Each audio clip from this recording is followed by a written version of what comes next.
We're going to look at land formations that are the result of tectonic plate movement.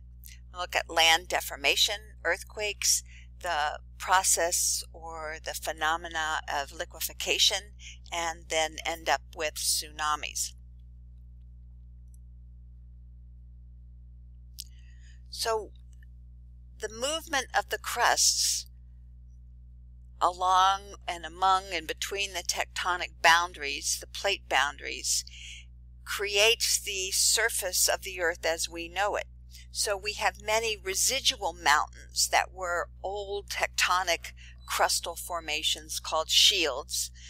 Tectonic mountains can be the result of folding, slow crunching of landforms together called folded mountains, or quick rapid movement of one land parcel against another, which would create a fault or an earthquake.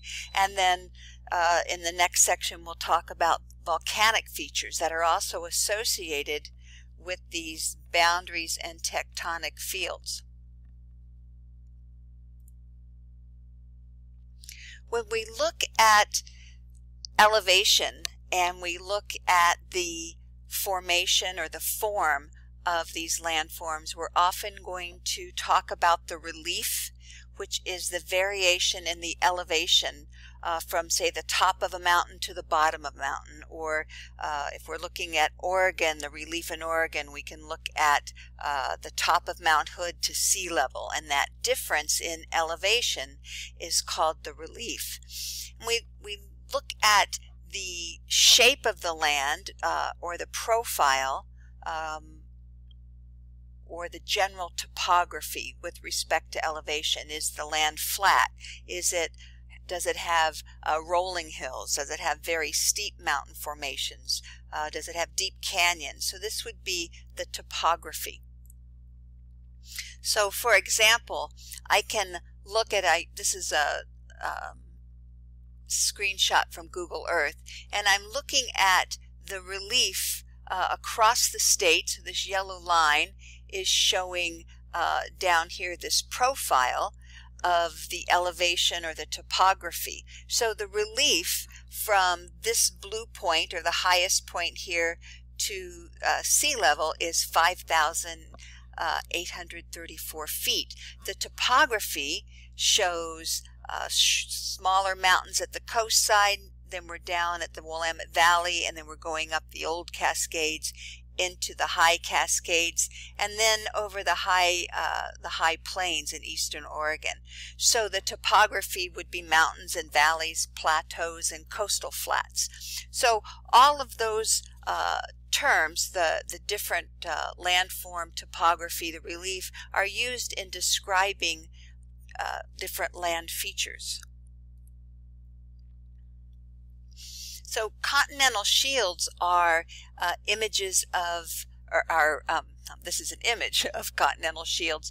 And when we talk about continental shields, we're really talking about ancient rocks. So remember when we were looking at Pangaea and Gondwana, all of those old continental configurations, some of those early rock formations are still in existence on the planet today. They haven't been completely eroded or subducted, and so they still exist. So there's the Canadian shield, very thick granitic continental material, and there are ancient shields in Africa, Australia, Brazil, and in the northeast of Russia.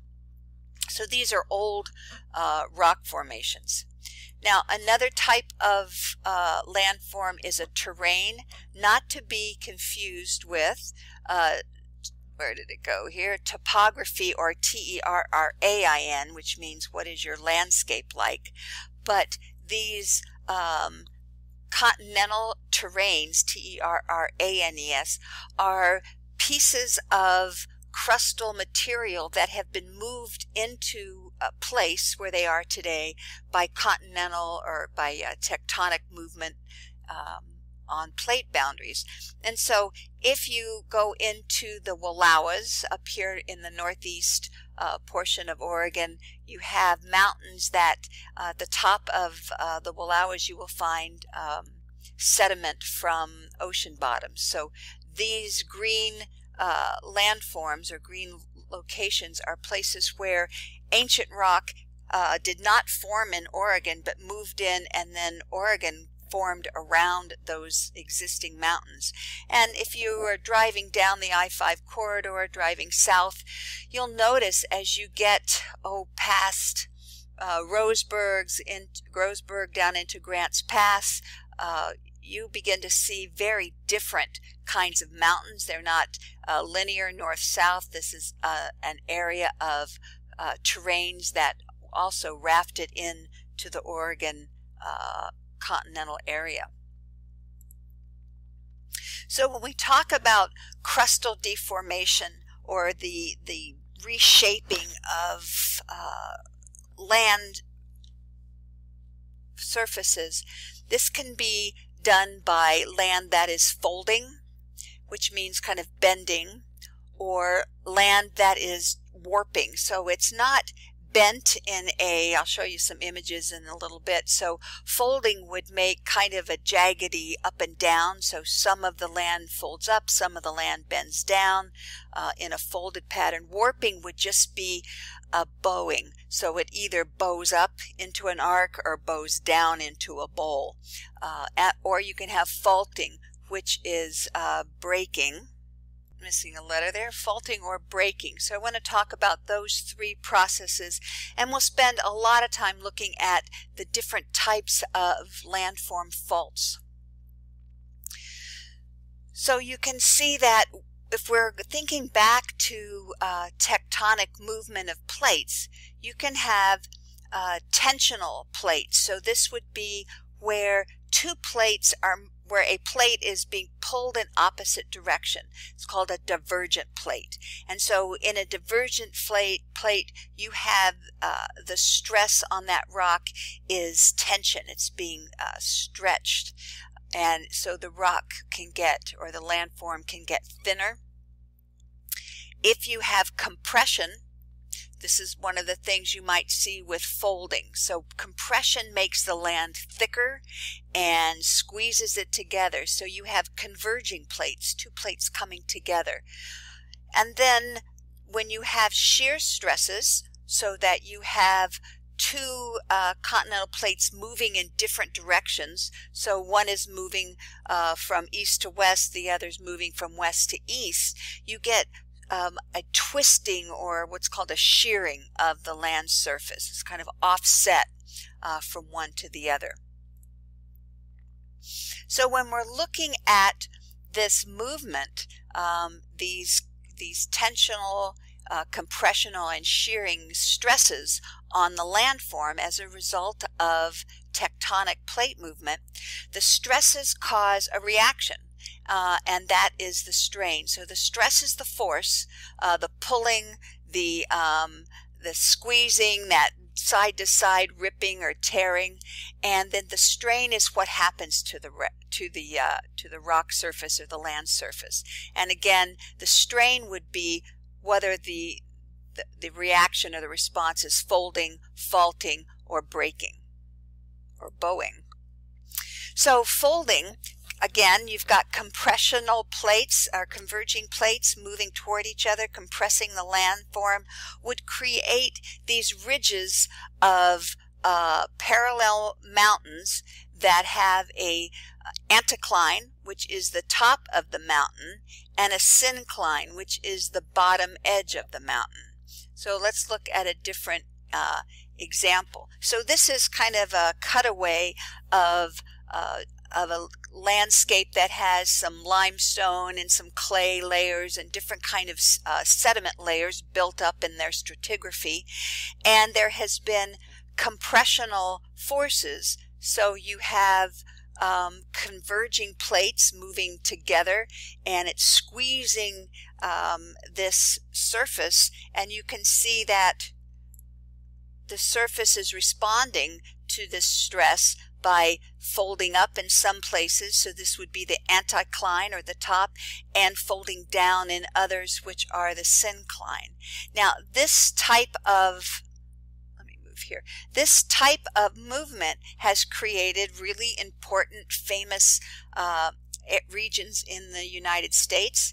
The mountains in West Virginia are created by this series of folded mountain ranges where you have this ridge going up and then down into a valley and then up to another anticline and down into the syncline and up into the anticline and down into the syncline.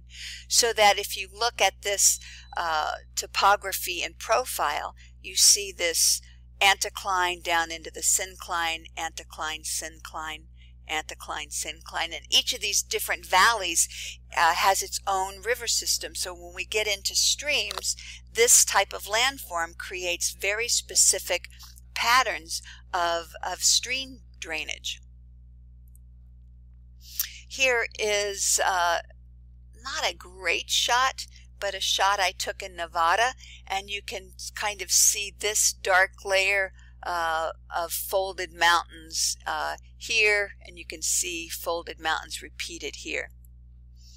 Here is another shot showing the down warping here, and some other layers of rock that have been bent down, and those are bent up. I think the most dramatic I found was in Barstow, where you can see these very thin layers of rock, and the only thing that would cause this would be some kind of a compression, where these layers, which had originally been laid as a flat layers of pancake batter, one on the other, as clay sediments and sand sediments, and this stuff hardens on a flat plane, and then over time is subject to compression, and you get these very folded mountain ranges.